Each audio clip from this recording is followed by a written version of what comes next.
Il était flic, il faisait du bon travail. lu coow li bari bari yow yaay ki ko waral Léegi TV lu bees tàkk ci télé bu mag seen ay journal nekk ay xibaar yu wërtu télé bu mangoog jamono lool ba noppi xale yu sopp ay journaliste ak ay techniciens yu xaarañ teg ci mën lool seen liggéey équipe jeune bu dynamique responsable taxaw tem ngir jaamu seen soxla ngay ndaw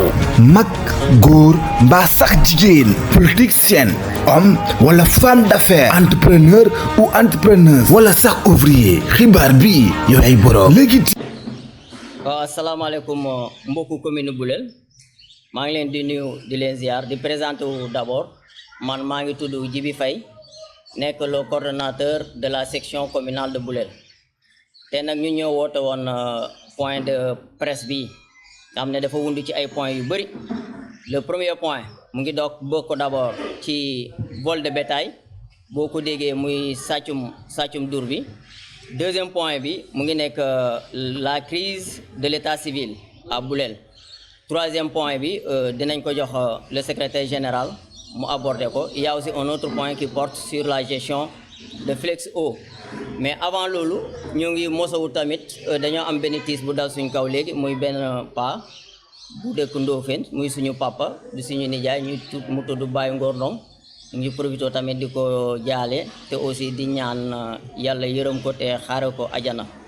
di remercier aussi les journalistes ndax point de presse bi waxtu bi démb sax fekkul ñu tànn ko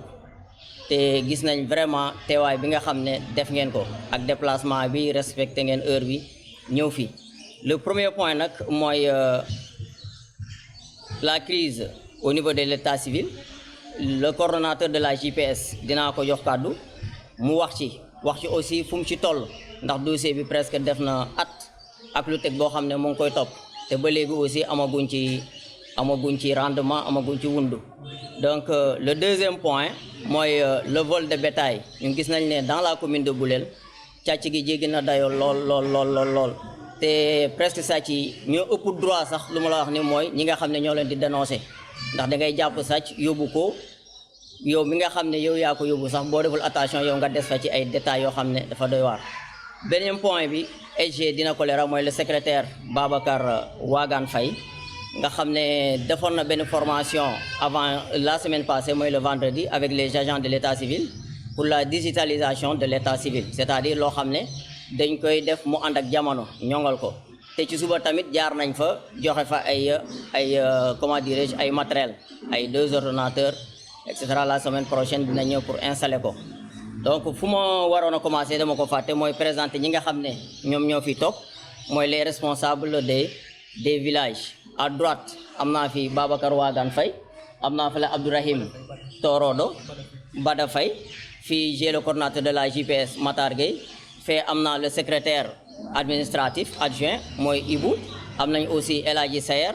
moo nekk le responsable de Touba Saloum il y a aussi Diata Faye le responsable de Bloc Nord. Il y a aussi Mansour Ba, le responsable de Kandiane. Il y a Ibou Faye, Ngour Faye. On a aussi Aliou Bari de la JPS. On a aussi Cheikh Bokoum. On a aussi Moussa Ndiaye, Abdou Diouf et Pape Diagne de Torodo. Ak Touri Diouf, voilà. Donc xamna ma bay ñeneen ñi rek ñu ñëw. Bon, asalaamaaleykum mbokki commune bu Boulel. ñu ngi leen nuyu baax di leen jox seen wàccuwaay di nuyu ñi fi teew di nuyu journalistes yi nga xamante ne ñu ngi déplacé wu ñëw fii nii di leen jox seen wàccuwaay di am contentement bu rëy nag si jotaay bii nii parce que nag loolu dafa soxal commune bi parce que li ñuy wax nekku ne suñ jëmmi bopp la mais commune Boulel yëpp la concerné voire toute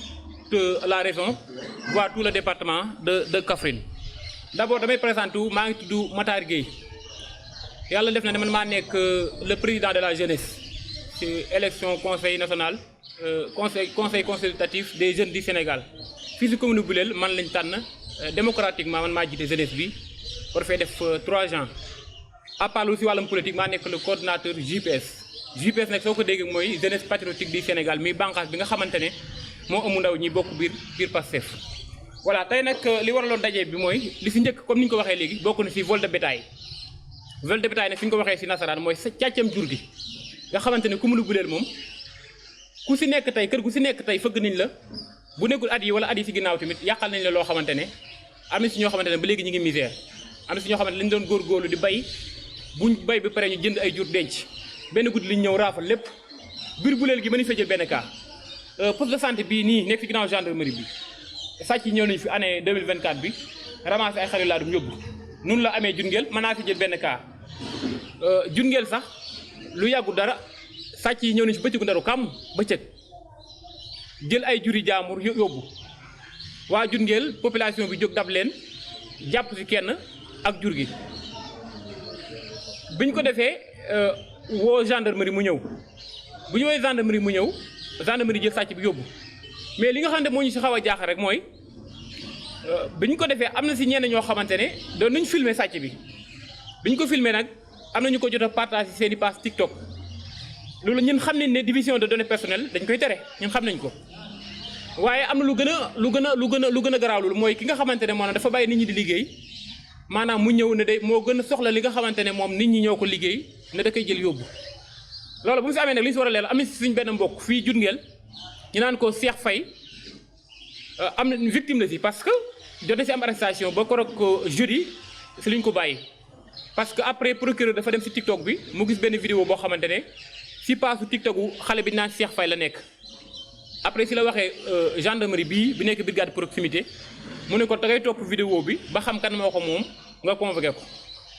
après suñ convoqué booy bi bi ñu ko waxee bu ñu ko convoqué nag woo nañu ñun ñëpp ñun ànd nañoo ak moom gunge ko ba gendarmerie bi mais après commandant da ko mujj arrêté parce que commandant nee na oto moom yoonam nekku si mais procureur moo ko sant ñun nag bu ñu laajtee nee nañ sàcc bi nekku na moom moo porté plainte waaye procureur dafa def autosaisine la def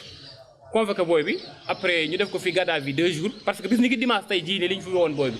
teew ko fi dimanche lundi mardi ñu xëy defeere ko bi ñu ko defeeree tribunal grande instance ñu def ko mandat de dépôt mu nekk fa ba jeudi ñu àtte ko bi ñu ko àttee tamit jour bi ñu ko àttee indi nañ sàcc bi ki nga xamante ne moo sàcc indi nañ ko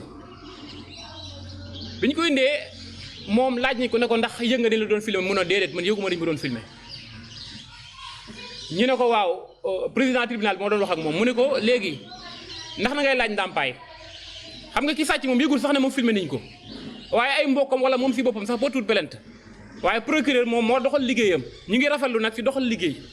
loolu ñu ko bëggee ne si côté yëpp nag mu maase mais ñu bañ ko jëmale si ñi néew doole léegi nag sàcc bi nee nañ ko ndax da ngay laaj ndàmpaay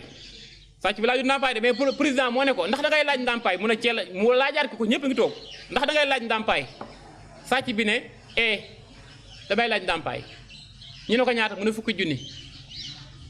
mbokk yi ki nga xamante ne moo amoon vidéo TikTok am di ko partagé di wax di yëgal nit ñi di leen sensibiliser ne ab sàcc jàpp nañu ko fi ay mbokkam fay ba pare mu jëriñ seen ñàkk xaalis bu bëri ndax waa Diourbel mobilisé wul nañ ma leen di remercier nag ñoom bu baax seen ànd gi ñu ànd génn xaalis bu bëri fay ab benn avocat mu taxaw layal ko ñu doo ko bàyyi booy bi léegi li ñu bëgg wax si loolu mooy ñun nangu nañ ne li yoon wax neen ko appliquer à la lettre mooy kenn amul droit filmer nit te neexu ko waaye taxawaay bi nga xamante ne tey procureur am na ko si tey ba jàppalu booy bi doon filmer ba booy bi doon partager vidéo bi yaakaar naa war nañ ko mën a am tamit fexe ba sàcc bu ñu jàpp bi la jàppee enquête bi war si yow ñu def ko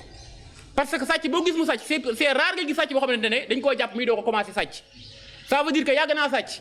kon bi ñu si defoon enquête bi si war peut-être dina wax ne kat diw ak diw sàcc naa leen wala dëkk sàgga mas naa fa sàcc nangam konoon loolu saafara dañuy sàmm mais gis nañu ne sàcc bi ñu si jàpp balaa yàgg nga gis ko fi muy taxawaalu donc loolu li ñu bëggoon wax ci vol de bétail bi léegi li mu si bëgg a dolli tamit mooy population bi tamit am nañ droit wax ak ñoom parce que am na loo xamante ne am nañ si part de responsabilité ndax su fekkente da ngaa dëkk si ab dëkk ndax ku ne xam ne ne ab sàcc bu ñëw si dëkk di sàcc kat c'est très rare rek mu ñëw jubal kër goo xamante xamu fa kenn dem sàcc fa li ñuy am na li ñuy wooyee nday sàcc souvent day am si dëkk yi des fois sax mën na dem ba dal sa bokk wala dara yow nga xam ne kii kat si yow la bokk nga nakk-nakal moo tax ñun bi ñu commencé di wax tamit nekkul ne ab jaamu bu jógee fa la ñuy attaqué di ko wax waaye den wax ne ñun ñi nga xamante ne ñoo dëkk su si gisee koo xamante suñu mbokk la mi def na ko su noonu waruñu koo sàng sutura loolu war nañ si taxaw bu baax a baax beneen bi ma si dolliwaat si wàllum sàcc gi mooy sàcc xeet boo dem si Sénégal am nañu ko fay def waaye xeet boo dem Sénégal rek am nañu baax am nañu bon kon man damaa contre ñuy taxaw di wax ne pël bi moo pël yi dañuy sàcc naam li ma wax léegi boo demee si pël yi am na ñuy sàcc waaye am na si ñoo xamante ay jaamuru yàlla lañ soxluñu la lu jaamur boo demee si wolof yi tukulóor yi séeréer yi foo dem am na tamit ñoo xamante ay jaamuru yàlla lañ am na ñoo xamante dañuy dëngal kon nañ moytu tamit di fexe loo xamante ne ethnicisme mën na fay juddu mooy di wax ne askanu pël nangam ci nangam loolu d'accorduñ ci loolu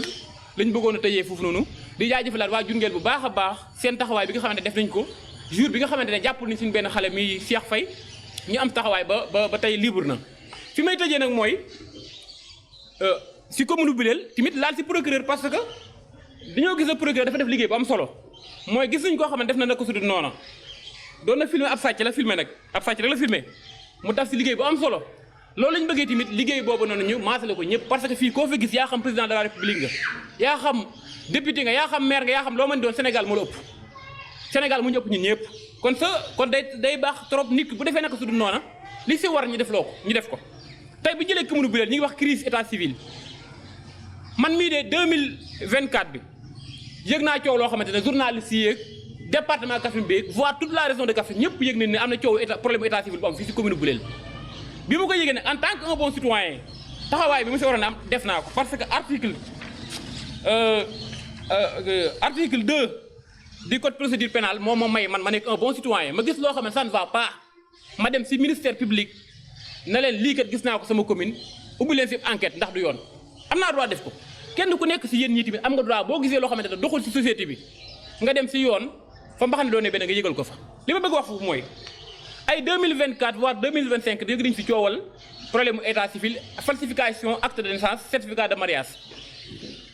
bi nga xamante ñu ngi siy tudd suñu maire commune Boulel muy Cheikh Fall bi ma ko yëgee def naa ay investigation ba gis faux certificat de mariage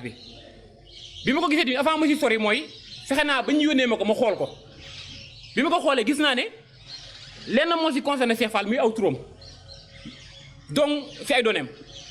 waaye gis nañ si casier état civil commune Boulel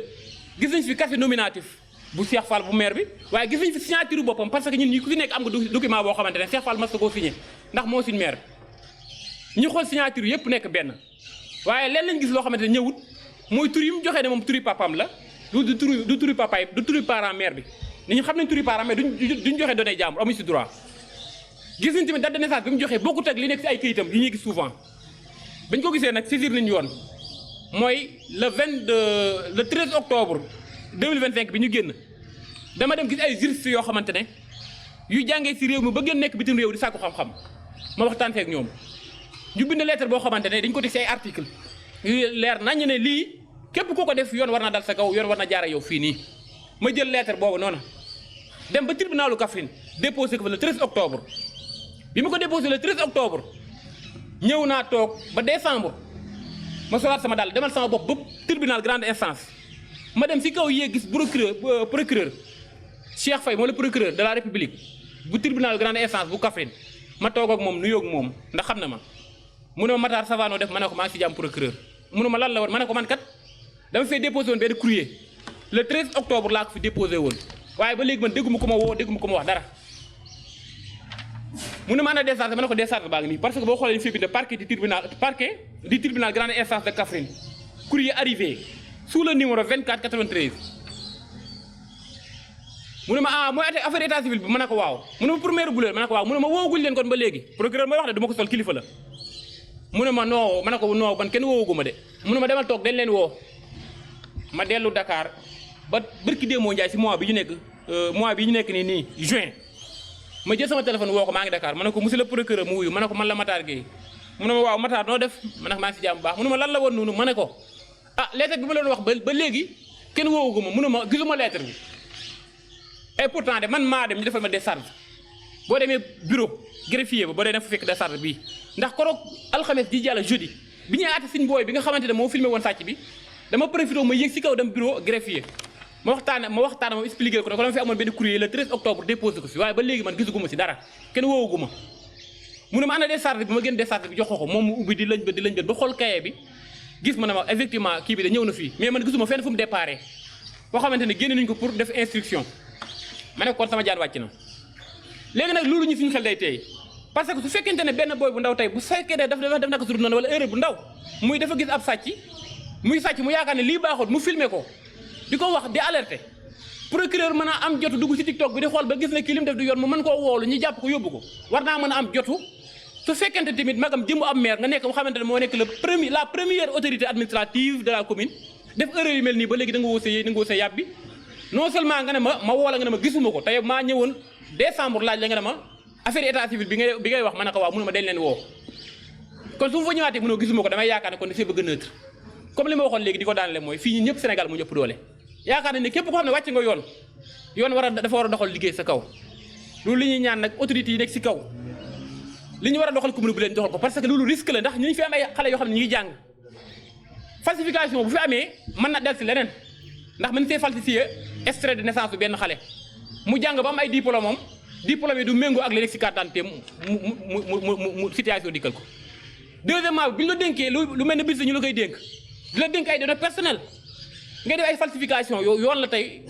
yoon waxtaan ak yow ne la léegi lii waroo ko def say prérogative dafa am fu mu yem kon donc ñu ngi si woo autorités yi fi nekk yëpp li ñu si war a def ñu def ko. asalaamaaleykum mbokk yi ñu ngi leen nuyu yéen ñëpp si nekk turam ak santam di jiital si nuyoo bi vraiment suñu coordonnateur su ñaari coordonnateur yu ma seet le coordonnateur de Pastef Boulel et le coordonnateur de la JPS. Ma présenté wu je m'appelle Babacar Wagane Faye nekk responsable politique fii à Boulel en Pastef nekk également le secrétaire général de l'agence nationale de l'état civil kon nag sama présence fii foog naa ne lu obligatoire la ndaxte benn fànn bi dafa laal politique benn parti bi interpellé ma en tant que responsable au niveau de l'état civil ndaxte suñ la nommé en tant que secrétaire général nga nekk la deuxième personnalité de l'état civil au niveau national suñ fi waxee lu mel ni su wàllu état civil ma dëkk fi nekk fi ça m'interpelle directement te bëgg naa si indi ay leeral di commencer par féliciter l'initiative citoyenne bi nga xamante ne moom la sama frère Matar Ndaw am ndax gis ne il y a des soupçons de fraude documentaire sur l'état civil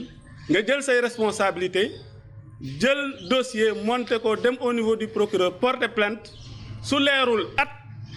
am nga droit taxaw ne dañoo bëgg mu leer et on interpelle directement le procureur sur cette affaire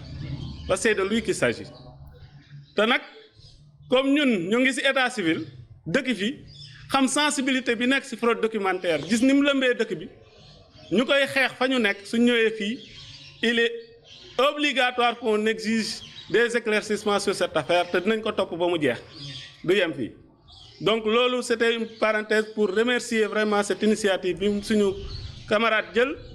pour porter l'affaire au niveau de la justice parce que aussi foofu la ñuy régler les problèmes judiciaires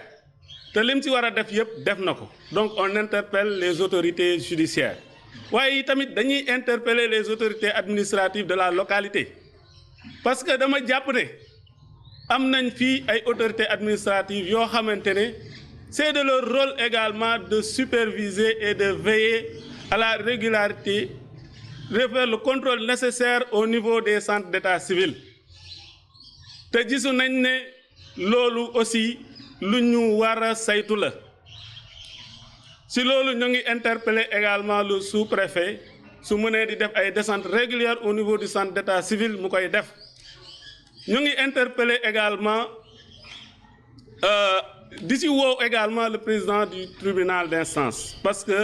dafa am rôle ak responsabilité de contrôler la tenue des registres au niveau des centres d'état civil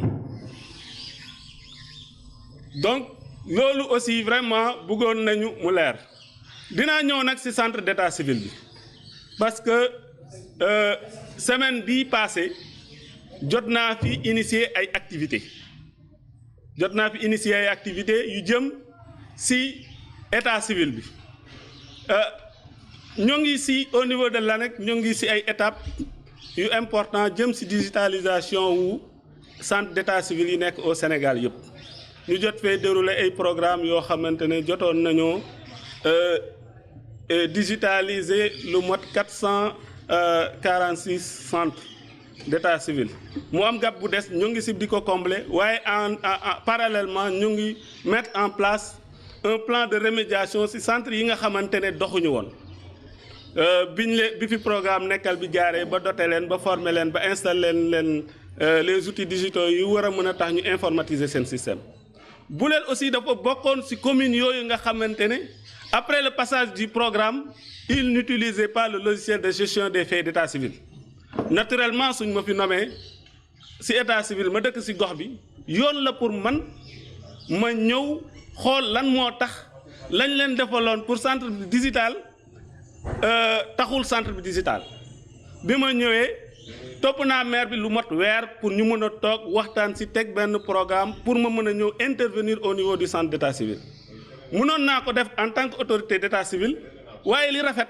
mooy centre d'état civil bi dañ ko dénk mu bokk ci mairie bi kon yoon la tey suñu bëggee intervenir au niveau du centre d'état civil même suñu yàlla joxe prérogative ñu mën ko def lii yoon mooy ñu jaar ci moom jéem nañ jaar ci moom mu ñuy dawloo pendant weer ñu koy muñ bañ ko jotee accroché dañoo toog ak équipe municipale am bi réunion boobu foog naa moom il était là-bas avec 2 de ses adjoints au maire kenn ki Pa Gora Gueye la kenn ki May Faye kenn ki son secrétaire municipal Adama Sow et son adjoint au maire Maodo Lukaar ñu ma toog réunion ak ñoom ñu tëgg programme man leen ñaari volet laa bëgg ñu aborder le premier volet mooy ñu former waat agent d'état civil yi parce que xëy na comme formation ba yàgg na ci logiciel bi bëggoon naa ñu former waat leen gën leen remettre à niveau waaye ne leen aussi dañoo am un autre outil boo xamante ne ci diggante bi jot nañ koo développer mu nekk sama état civil mu nekk un outil boo xamante ne c'est un outil destiné aux usagers pour ku bëgg def ay demande nga mun koo def demande en ligne mu jot centre bi jot ko traité la xam ne soo ñëwatee ci centre bi dootoo fa toog di xaar dañ lay ñëw rek récupérer c'est un outil bu nga xamante ne c'est pour faire les demandes en ligne ñu am ci ñetti option ñaari nag ubbeeguñu ko parce que ñu ngi xaar loi bi nga xamante ne moom la ñu dugal pour mën ko def ma ne ko ci programme boobu bëgg naa suñ defee formation bi ba pare ñu def un forum sur l'état civil inviter les populations et les acteurs yi nga xamante ne moom la code de la famille annoncé ne ay acteurs de l'état civil la muy auxiliaire d'état civil yi muy chef de quartier yi muy les acteurs yi nga xamante ne dañuy bokk ci sensibilisation bi bajanu gox yi imam yi mais également les officiers d'état civil et les agents de l'état civil ñu teg programme boobu ma ne ko loolu ñaar laa ci jublu xam naa ne am na ay problèmes yu nekk ci centre d'état civil bi parce que jot naa visiter certains registres yu am problème